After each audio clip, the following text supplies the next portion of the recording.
Hi అందరికీ నమస్కారం. Note ఈ వీడియో అందరి కోసం కాదు. చీకట్లో అంబేద్కర్ ఎవరు, అంబేద్కర్కి ఎవరికి పుట్టారు అన్న కొంతమంది అజ్ఞానుల కోసం ఈ వీడియో అంకితం చేస్తున్నా. అంబేద్కర్ ఎవరు అని అడిగే ముందు నీ ఎమ్మని అడుగు. అంబేద్కర్ ఎవరు అని ఘన చరిత్ర చెప్తుంది. ఆడపిల్లకి స్వేచ్ఛ, స్వతంత్రం, సమాన హక్కులు కల్పించిన గొప్ప వ్యక్తి ఎవరైనా ఉన్నారంటే అది అంబేద్కర్ అని ఎంత గర్వంగా చెప్తుంది. నీ బాబుని అడుగు అంబేద్కర్ ఎవరు అని.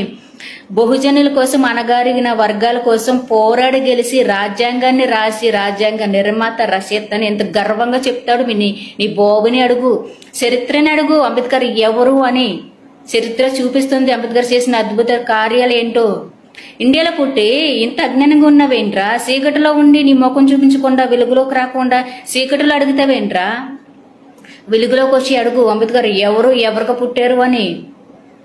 నాలాంటి వాళ్ళు లక్షల మందికి సమాధానం చెప్తారు. నీ బ్యాడ్ లక్ ఏంటంటే నువ్వు మాట్లాడే ప్రతిసారి నాకంటే పడుతున్నావు. ఆల్రెడీ ఒక వీడియో పెట్టా నీ కోసం, మళ్ళీ సెకండ్ వీడియో కూడా నీ కోసం పెడుతున్నా. నేనేం మెన్షన్ చేయొచ్చు, నేనేం మెన్షన్ చేస్తే నేను వీడియో పెట్టి అంత సినిమా అయితే నీకు లేదు కాబట్టి నేను నార్మల్గా పెడుతున్నా. ఇవి ఖచ్చితంగా నువ్వు చూస్తావు అని, సరేనా?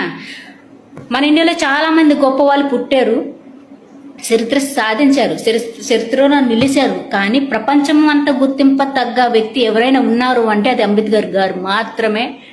అది బాగా గుర్తు పెట్టుకుని ఒళ్ళు దగ్గర పెట్టుకుని మాట్లాడు, సరేనా? వెలుగులోకి వచ్చి మాట్లాడు.